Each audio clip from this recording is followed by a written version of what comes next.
Olá pessoal, tudo bom? Bom, gente, esse vídeo aqui é um pouquinho diferente do que eu tenho feito atualmente, falando sobre Floresta da Manhã, a nossa causa, o nosso projeto, o programa de afiliados, né? E tudo que nós temos dentro do projeto Floresta da Manhã. Recuperação de áreas degradadas, reflorestamento, né?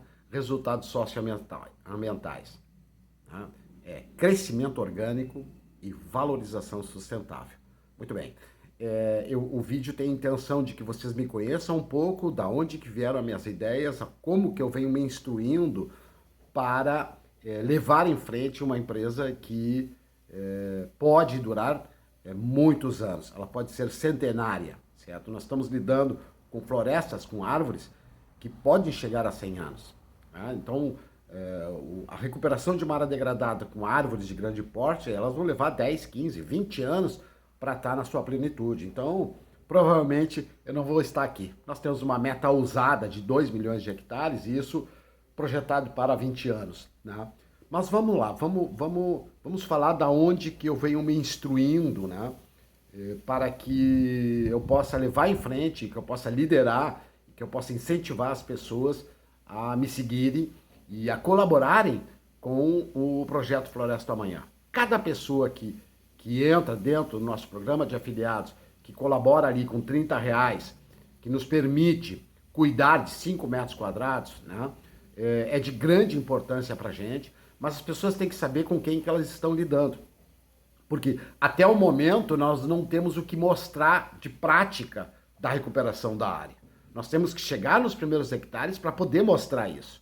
Então eu venho aqui me expor um pouco para que as pessoas tenham ideia de quem está por trás. Né? Então, portanto, para quem não me conhece, meu nome é Lauro Moraes, eu sou idealizador e administrador da Floresta da Manhã. Então vamos lá, eu leio bastante. Então, o primeiro livro que eu vou comentar aqui é a Bíblia, o Velho e Novo Testamento. Eu não sou um homem religioso, eu sou uma pessoa que gosta muito de ler, estudar e tirar minhas conclusões. E a Bíblia tem me mostrado coisas fantásticas.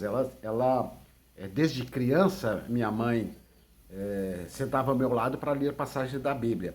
E ela sempre fez eu prestar atenção no detalhe, né? Do que aquilo pudesse representar, o que aquilo tudo queria dizer. Mas o que eu tiro em suma daqui, né? Que Deus é o todo, né?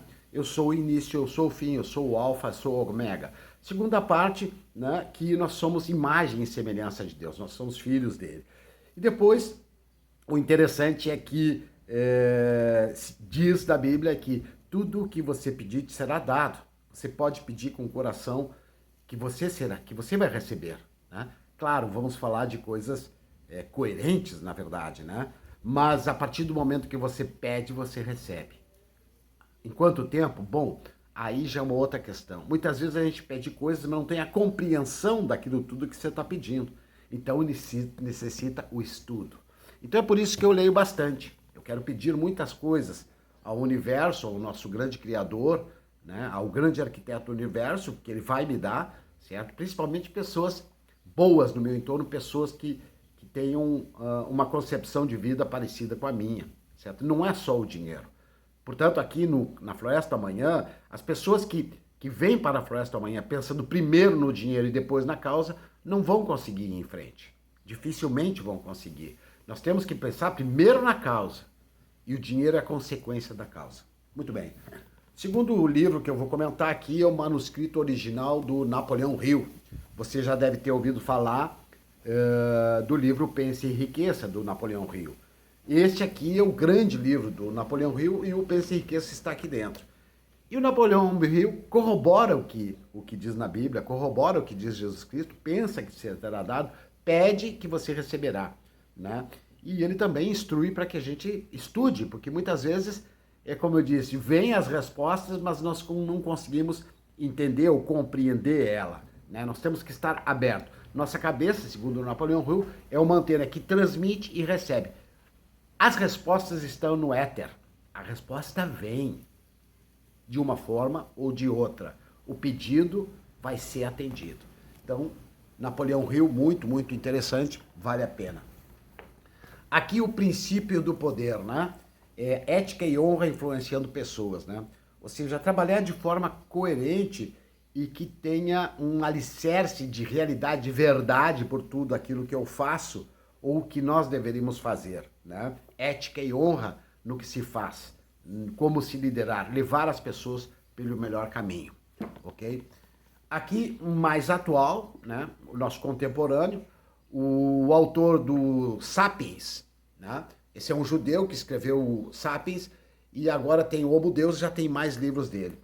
E o Val, não sei dizer direito o nome dele, esse escritor, ele é judeu e ele escreve sobre a situação, ou seja, a condição que nós estamos em relação à inteligência artificial, à robótica, o que nos espera no futuro em função da utilização dessas invenções, descobertas maravilhosas, que podem ser extremamente positivas e também podem ser extremamente negativas. Então, é uma visão atual e o que nos espera para o futuro, né? Então, Homo Deus, uma breve história do amanhã. Muito interessante e faz a gente enxergar como tirar melhor proveito da inteligência artificial, principalmente, da robótica, enfim, estarmos preparados e preparar os nossos filhos, nossos netos, os nossos parceiros para tirar melhor proveito. Muito bem, e esse aqui, Feitas para Durar. Esse livro aqui me traz uma concepção empresarial, certo? Práticas bem-sucedidas em empresas visionárias. Esse livro aqui foi terminado e impresso, sua primeira edição, em 1990. Então nós temos aqui 32 anos. Apesar disso, é um livro fantástico. Esse livro faz uma comparação entre empresas visionárias e empresas de comparação. Então, ele separa empresas visionárias e empresas de comparação. São grandes empresas e eles fazem um estudo de 6 ou 7 anos, passando esse paralelo entre uma e outra. As empresas visionárias são as que tiveram melhor resultado, as empresas de comparação um resultado mais abaixo e o resto das empresas mais embaixo. Então, quais são os conceitos, qual foi o pensamento desses líderes que criaram essa empresa? Eu vou ler um pouco aqui para que vocês tenham uma noção do que eu estou captando e tentando trazer para dentro da Floresta da Manhã. As melhores entre as melhores. Quando olho para trás e vejo o que fiz no meu trabalho, uma das coisas de que mais me orgulho, é ter ajudado a criar uma empresa que, em virtude dos seus valores, práticas e sucesso, teve um impacto enorme sobre a forma como empresas são gerenciadas em todo o mundo. Então, me espelho bastante nisso. E me orgulho principalmente de estar deixando para vocês uma organização que poderá continuar sendo um modelo mesmo sem mim, depois da existência desse homem. William Hallett, cofundador da HP, né? HP, Allen Packard, ok? Depois continua aqui, nosso compromisso tem que ser levar adiante a vitalidade desta empresa, seu crescimento em termos físicos e também como instituição, para que esta empresa, esta instituição, dure mais de 150 anos. Olha só que legal. Para que dure com o passar dos séculos. Procter & Gamble trabalha na linha de cosméticos, né? P&G, né? Então, isso foi escrito em 1986. Interessantíssimo, é por isso que eu vou ler algumas coisas aqui. Então, em relação à lista de empresas que eles fizeram, que é a empresa visionária e empresas de comparação. As empresas visionárias, 3M, American Express, Boeing, dos aviões, né? O Citicorp, que é o banco, General Electric, todo mundo conhece, né? A GE, a HP, a IBM, a Johnson Johnson, Marriott, que é uma empresa de hotéis pouco conhecida, Merck, também na área de laboratórios, né? Remédios, Motorola, que todo mundo conhece, né? Nordstrom, né? Philip Morris, tabacos, né? Procter & Gamble, novamente aqui, uma empresa de cuidados pessoais, né? A Sony, famosa Sony, a Walmart, tá? E a Walt Disney. Essas são as visionárias. As empresas de comparação, Norton, Wells Fargo, McDougall, Chase Manhattan Banco, né? GM, Westinghouse, Texas Instruments, Burroughs, Bristol Myers Squibb, Howard Johnson, Pfizer, Zenith, Malvini, Nabisco, Colgate, Kenwood, que é de alto-falantes, muito conhecido, Hermes e Columbia. A Columbia ali também da questão de entretenimento, Hollywood e tal. Então, essas empresas é muito, muito interessante. Agora, o que mais me chama a atenção dessas empresas de comparação, e eu vou tentar mostrar aqui para vocês, certo? Vejam aqui, em termos de resultados, aqui em termos de valorização da empresa em dólar por dólar. Perceba que as empresas visionárias, o alcance de valorização dele é enorme, é impressionante em relação às de comparação que estão aqui mais embaixo, né? Ou seja, o crescimento de valorização das ações dessas empresas, né? E aqui um pouco mais embaixo, as empresas tradicionais, as comuns. Então, essas aqui de comparação são grandes companhias, sem dúvida, né? E as visionárias vão lá em cima. Então, vale a pena estudar o que essa gente fez, como é que ela se comportou, o que eles fizeram, né? Então, eu vou ler um pouquinho sobre isso, né? Vamos lá. Gente, na verdade, algumas começam sem nenhuma ideia específica e até começam com erros. Além disso, independente do conceito fundamental, as empresas visionárias, na maioria das vezes, tinham menos probabilidade de serem bem-sucedidas do ponto de vista empresarial do que as empresas de comparação nesse estudo que eles fizeram nesse livro. Como na parábola da lebre e da tartaruga, as empresas visionárias normalmente começam devagar, mas ganham ao longo da corrida. Interessante demais isso, né? Empresas visionárias definitivamente não precisam de líderes visionários ou carismáticos. E, na verdade, eles podem ser nocivos. Alguns dos diretores executivos mais importantes da história das empresas visionárias não se encaixam no modelo de líder perfeito ou carismático. Na verdade, alguns explicitamente fogem deste conteúdo. Então, um pouco mais aqui, vou ler para vocês. Não existe um conjunto correto de valores centrais, e aí é que está a questão, valores centrais de uma empresa, porque os valores centrais da Floresta do Amanhã qual é o valor? Proteger a natureza. Recuperar e proteger a natureza, né? Então, não existe um conjunto correto de valores centrais de uma empresa visionária. De fato, duas empresas podem ter ideologia radicalmente distinta e sendo as duas visionárias. Numa empresa visionária, os valores centrais nem mesmo precisam ser iluminados ou humanistas, apesar de normalmente serem assim. Iluminado e humanista, né? Normalmente serem assim. A variável crucial não é o conteúdo da ideologia de uma empresa, mas quando ela acredita na sua ideologia. E a maneira como a empresa vive, respira e expressa com consistência tudo o que ela faz. Muito interessante. Uma empresa visionária preserva quase religiosamente seu ideal central. Cuidar, proteger a natureza. Mudando a pouco, sem mudar. Os valores centrais de uma empresa visionária formam uma base sólida e não se deixam levar por tendências ou modas passageiras. Em alguns casos, os valores centrais permanecem intactos por mais de 100 anos. Valores centrais, né? Proteger e recuperar a natureza. As empresas visionárias podem parecer escrupulosas e conservadoras para quem as vê de fora, mas elas não têm medo de se comprometer com as metas audaciosas. E aí, a Floresta Amanhã, meta audaciosa, 2 milhões de hectares ao longo de 20 anos. Como escalar uma montanha enorme ou ir à Lua?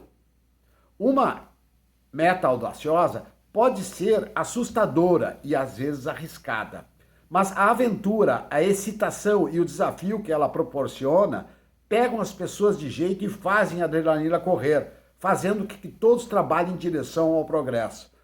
Então, gente, o tipo de pessoa que vai nos seguir, que vai trabalhar com a gente, tem que ter esse sentimento, né, de escalar uma grande montanha como o Everest, né? As empresas visionárias usam as metas audaciosas com sabedoria para estimular o progresso, deixando as empresas de comparação para trás com pontos cruciais da história. Apenas aqueles que se ajustam muito bem com a ideologia central e os padrões exigentes de uma empresa visionária, irão considerá-la um ótimo local de trabalho. Então, pessoal, a nossa ideologia central, a nossa meta, a nossa causa, ela vem antes do dinheiro. Se alguém está se aproximando do programa de afiliados da Floresta da Manhã, pensando no dinheiro e depois na causa, dificilmente ele vai em frente, porque é um caminho longo, curto, médio e longo prazo, que são atingíveis. Se for trabalhar numa empresa visionária, ou você se dará bem e progredirá, dificilmente estaria mais feliz em outro lugar, ou será destruído como um corpo estranho, que eu acabei de dizer. Se eu estou perseguindo única e exclusivamente o dinheiro, ou o dinheiro antes da causa, não vai funcionar. É uma situação binária, não há meio termo, é quase uma religião. E de fato é. As empresas visionárias têm tanta certeza daquilo que representam que as suas metas, que simplesmente não têm espaço para aqueles com má vontade ou incapacidade de se encaixar nos padrões rígidos. Para a gente pensar um pouco, né? Algumas das melhores jogadas das empresas visionárias decorrem de experiências, tentativas e erros e oportunismo. E literalmente acidentes. O que, numa retrospectiva, parece ter sido planejado e previsto de forma brilhante, frequentemente foi o resultado da seguinte filosofia: vamos tentar várias coisas e aplicar o que der certo. Hoje eu estou mudando um pouco a forma de abordar o mercado e trazendo a causa antes do dinheiro. Eu estava errando, falando de dinheiro e depois da causa. Então, se fala muito mais da causa, o dinheiro é consequência da causa. Certo? Então, descobrimos que os conceitos da origem das espécies de Charles Darwin é mais útil para construir o sucesso de certas empresas visionárias do que qualquer livro sobre o planejamento estratégico de uma empresa. Então, o que se fala de Charles Darwin, que é a teoria da evolução, onde não é o mais forte que permanece vivo, né? É o que melhor se adapta. Muito bem, gente. Então, tem mais. As empresas visionárias se concentram, em primeiro lugar, em se superar. E eu estou todo momento querendo me superar.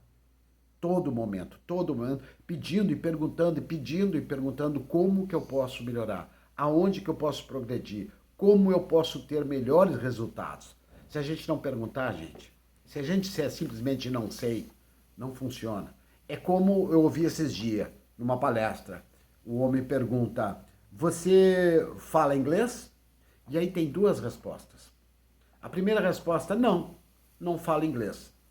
E aí pergunta para uma outra pessoa: você fala inglês?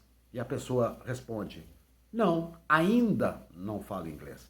Então vejam que a resposta, que é a resposta do seu pensamento, é de progresso. Aquele que diz: não falo inglês, né? É uma afirmação, então ele não vai falar inglês. Agora aquele que diz: não, ainda não fala inglês. Então ele está deixando a lacuna para aprender a falar inglês, certo? Então, as empresas visionárias se concentram, em primeiro lugar, em se superar. Para as empresas visionárias, o sucesso e superar a concorrência não são a meta final, mas o resultado residual de se perguntar incansavelmente como podemos nos desenvolver para sair melhor amanhã do que saímos hoje. Essa é a pergunta constante. Como posso me desenvolver para me sair melhor amanhã do que estou me saindo hoje? Pergunta que te será dado, pede que te será dado. E elas vêm se fazendo essa pergunta todos os dias. Uma maneira disciplinada de ser. Em alguns casos, mais de 150 anos. Não importa o quanto elas conquistem, não importa se elas estão muito à frente de sua concorrência. Elas nunca acham que fizeram o suficiente. Está insatisfeito, né? A insatisfação pessoal nos leva ao progresso, ao crescimento. Realidade, ainda mais coisas aqui.